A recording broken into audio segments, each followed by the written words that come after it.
El magistrado Pedro Hernández hizo una grave denuncia sobre el pronunciamiento del Tribunal Constitucional en la demanda del Congreso contra el Poder Judicial y afirmó que la votación es nula porque no hubo quórum.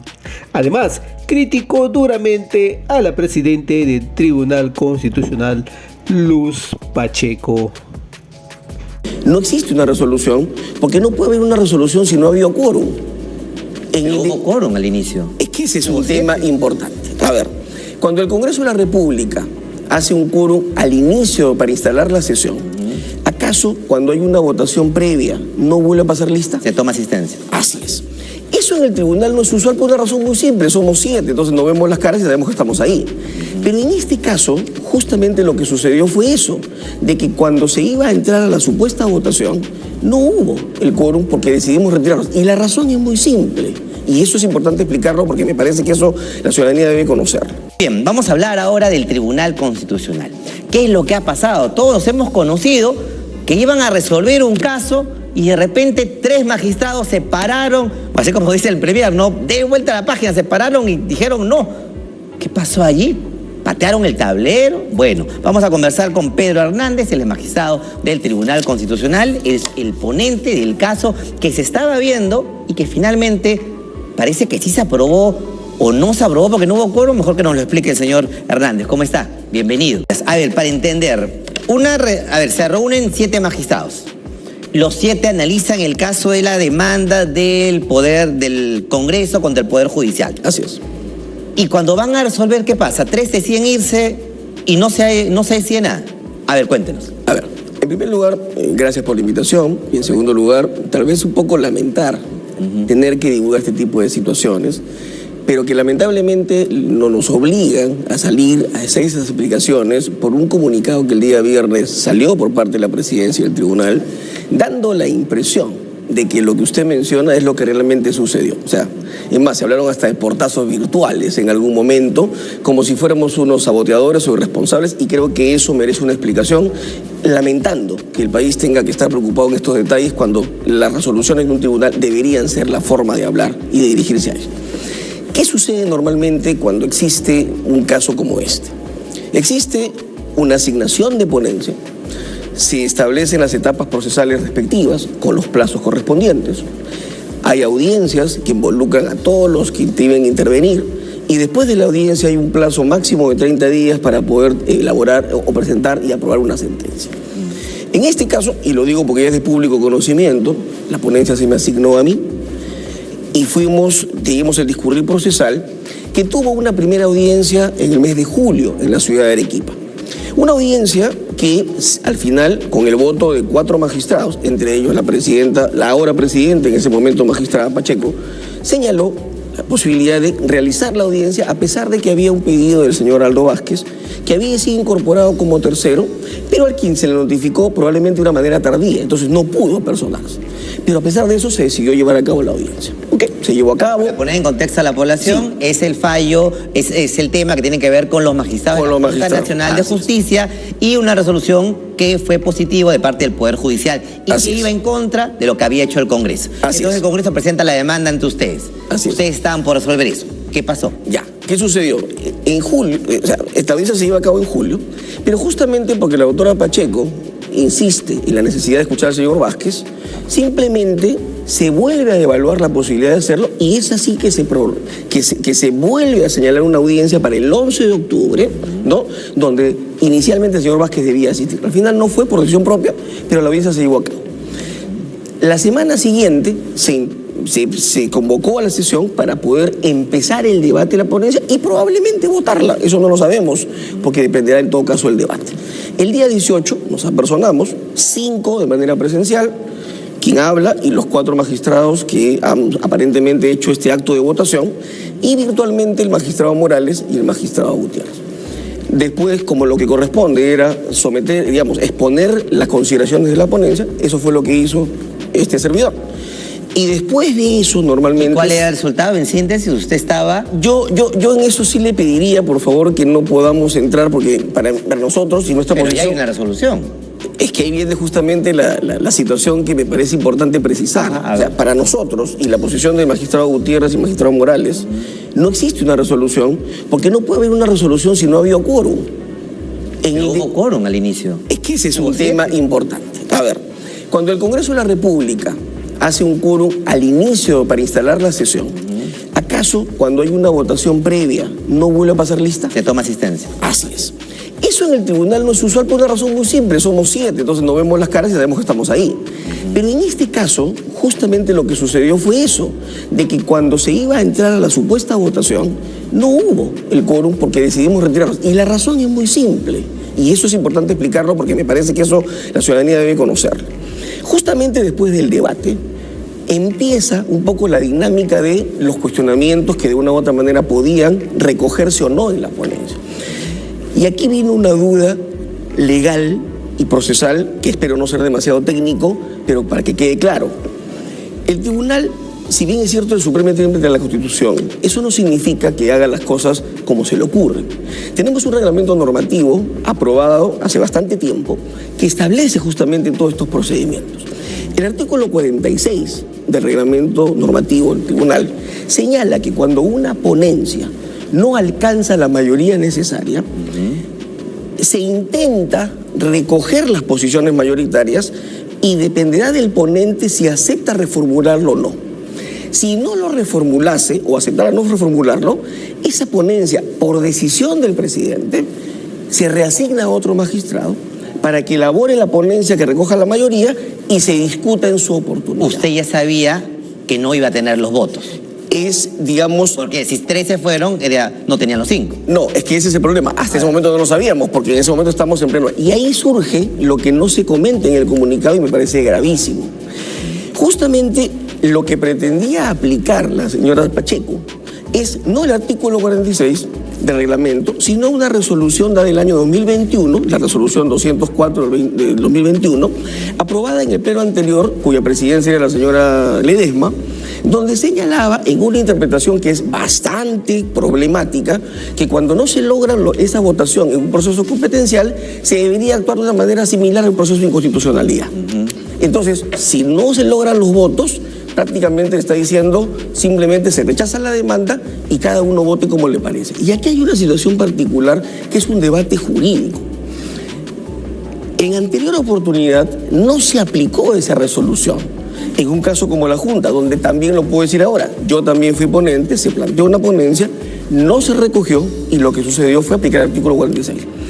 Cuando esto sucede el día de la sesión, quien habla planteó hasta en 2 oportunidades una cuestión de orden para que primero se definiera si se aplicaba el artículo 46, que era lo que correspondía, y se dejara de esa propuesta de aplicar la resolución 204 porque no habría una resolución ahí.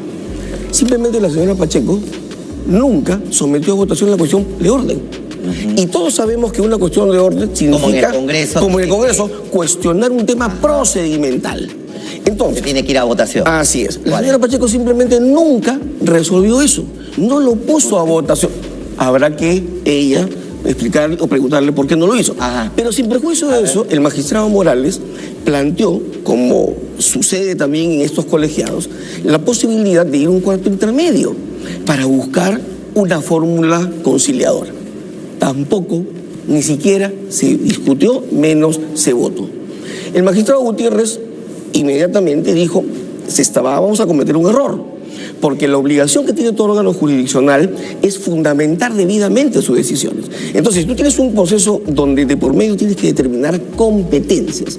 Tú no puedes aplicar una resolución que se dio hace 3 años atrás en un contexto donde no había una perspectiva muy pacífica en este tribunal y simplemente decir que es infundado y que cada uno sustente sus razones, porque no está respondiendo a la determinación de la competencia. Es en ese contexto que cuando no se hizo caso a ninguno de los pedidos, tanto del quien habla, del magistrado Morales y el magistrado Gutiérrez, yo tomo la decisión de levantarme e irme. Por una razón muy simple. Porque el reglamento señala que cuando un magistrado se queda, tiene que votar en alguno de los sentidos, no puede abstenerse. Entonces prácticamente me estaban obligando a yo tener que tomar una posición frente a una propuesta que no tiene ningún sustento normativo, porque esa resolución de la señora Ledesma nunca derogó el artículo 46. Ese es el problema. Pero si su posición era en contra, digamos, no quería abstenerse, no puede abstenerse en el TC, ¿pero por qué no votó en contra? ¿Por qué pararse? Es que no puedo votar en contra de mi propia ponencia. Claro, pero... Así es.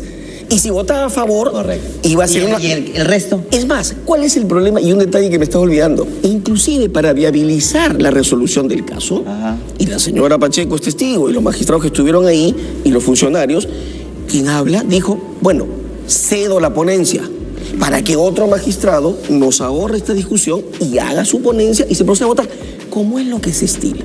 Entonces yo creo que aquí el problema es, y quiero pensar, o por inexperiencia o por desconocimiento de la especialidad constitucional, se está yendo a una solución que no me parece que sea una solución, por lo menos deliberativa, y acorde con una instancia donde la tolerancia, el pluralismo y la discusión democrática debe ser la característica de un tribunal. A ver, en algún momento se habló, ¿no?, de un temor a un Congreso nazi. Ajá. Aparentemente estamos ante una realidad de una mayoría que pretende comportarse sin respetar los derechos de la minoría. Es lo que usted dice respecto al Tribunal Constitucional. A la mayoría y a la señora Pacheco su estilo de dirección. Pero es la actual presidenta, es una cosa que no es la primera vez que sucede. Antiguamente, también sobre este caso hemos tenido un pedido que hicimos los 3 magistrados de concurrencia a un pleno extraordinario para definir la determinación de la fecha de la audiencia esta que le mencioné que se desarrolló en octubre, y tampoco se nos hizo caso. Ajá. Cuando el reglamento normativo dice que cuando 3 magistrados solicitan una realización de una audiencia extraordinaria, tiene que realizarse. No lo hizo. Entonces, no es una situación nueva, es una situación que viene siendo un comportamiento lamentablemente permanente. ¿Es permanente esta situación? Estos 3. Desde la elección de la señora Pacheco estamos en esta disyuntiva. Y el Congreso aprobó una ley para que con 4 votos se aprueben las cosas. Bueno, le comento que probablemente lo que estamos ahora comentando, lamentando nuevamente el tener que comentar esto de manera pública, denota que no hay ningún tipo de pared con el Congreso. El Congreso considera que tal vez debería regresar a la votación inicial del año 2004. El Código del 2004 hasta el 2021, el proceso de competencia se resolvía con 4 votos. La modificación del nuevo código el año 21 se cambió a 5. Tal vez es un tema de operativización que el Congreso quiere viabilizar, pero no tiene nada que ver con la posibilidad de que se bajen los 4 votos para que se apruebe el competencial. La muestra está en que esto no ha pasado en este caso. Entonces las especulaciones a veces creo que hay que tomarlas con muchas pinzas y con mucha serenidad y dejar que los hechos hablen, por lo menos. Yo quería comentarle la respuesta que dio la señora Pacheco, ¿no? Ella dice, entonces, ¿sí había quórum? Le pregunta. Claro, dice. A ver, éramos 7, el quórum ha sido de 7, al empezar la votación éramos los 7, se retiró una persona, quedábamos 6, se retiró otra, quedábamos 4 y 3, pero ya, seguimos con la votación. Hay 3 que, como decir, reserva mi voto, no doy mi voto o no estoy de acuerdo. Eso no invalida, dice la presidenta. Bueno, discúlpeme, pero con todo respeto, porque en el derecho hay el derecho no es una ciencia exacta, sino una ciencia argumentativa. Yo creo que algunas precisiones tenemos que hacer. Eso que menciona la señora Pacheco, yo el día lunes a primera hora, después del fin de semana, y su comunicado del viernes a las 7 de la noche, he presentado un documento donde señalo justamente lo que estamos abordando en este... ¿Y que ella dijo que iba a responder? Estoy esperando la respuesta. Ok, no está dándose. Pero lo cierto es que cuando uno tiene un quórum, el quórum en un procedimiento de un órgano colegiado se verifica en 2 momentos. Al instalarse, para que haya una sesión válida, y al tomar una decisión que debería ser la voluntad de esa sesión, que es al votar. En este caso, cuando se dio el hecho de que ya no había el quórum, no podía pasarse a votación. Y eso es un tema que lamentablemente aquí, hasta cualquier cachimbo de derecho sabe, que una institución colegiada que no tiene quórum no puede tomar decisiones válidas. Es más, inclusive hay un detalle... Pero tiene una presidenta que está justificándolo. Y es la actual presidenta. Ella tendrá que... las primeras leyes... Ella tendrá que responder por ese análisis jurídico tan particular que está teniendo. Pero hay un detalle inclusive que es importante tener en cuenta. Para terminar. El comunicado que se publicó el viernes, y que ya se retiró, por cierto, decía comunicado del Tribunal Constitucional, firmado por 4 magistrados. El Tribunal Constitucional tiene como órgano máximo el Pleno. Para que haya Pleno tiene que haber quórum para que funcione. Si no había quórum, ¿de qué comunicado del Tribunal Constitucional estamos hablando? Debió decir comunicado de la presidencia del Tribunal Constitucional. Yo creo que son temas elementales que a veces cuando hay los ánimos muy cargados o cierto desconocimiento no necesariamente tienen... Es la actual presidenta del Tribunal Constitucional. Y se le respeta como tal, pero los criterios jurídicos y los procedimientos tienen que ser acordes. ¿Qué situación, no? Ahora mire, el Tribunal Constitucional también metido en una serie de decirte cosas, ¿no? Dudas. Pierda cuidado, señor Chinchá, que con el tiempo y con los días vamos a ir buscando una solución. Pero lo que no me parece que se puede aceptar es un comunicado tendencioso que parecería decir que algunos magistrados fuimos saboteadores o irresponsables. Y eso sí me parece inaceptable, porque no se puede dañar el prestigio profesional de magistrados que han sido electos exactamente igual que ellos, simplemente porque uno no quiere seguir los procedimientos establecidos en las normas. Pedro Hernández nos acompañaba, magistrado del Tribunal Constitucional, ponente de este caso y envuelto en toda esta situación con comunicados y todo. Muchas gracias por habernos Muchas acompañado. gracias a usted.